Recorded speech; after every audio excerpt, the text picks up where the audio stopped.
ঢাকা বিশ্ববিদ্যালয়ের রাজু ভাস্কর্যের সম্মুখে বাংলাদেশ জাতীয়তাবাদী ছাত্রদলের বিক্ষোভ মিছিল এবং সমাবেশ হবে শাহরিয়ার আলম সাম্যের হত্যাকাণ্ডের যে খুনিদের গ্রেপ্তার এবং বিচারের দাবি এবং এই যে বিশ্ববিদ্যালয়ের মধ্যে এরকম একটা স্পর্শকাতর জায়গায় যে এরকম একটা হত্যাকাণ্ড হয়েছে সেই ঘটনার পুরো দায় বিশ্ববিদ্যালয় প্রশাসনের। এই পুরো দায় বিশ্ববিদ্যালয় প্রক্টর নিরাপত্তা দিতে চরমভাবে ব্যর্থ হয়েছে।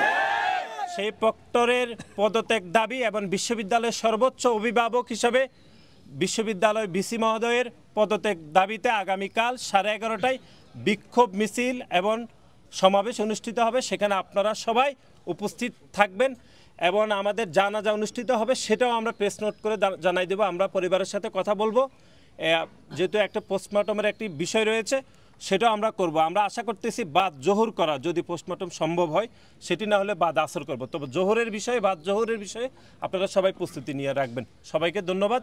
এখন আপনারা শান্তিপূর্ণভাবে সবাই হলে এবং বাসায় ফিরে যান। আগামীকাল 11:30টার আগেই আপনারা রাজু ভাস্কর্যের সামনে চলে আসবেন, ইনশাল্লাহ দেখা হবে। বিচার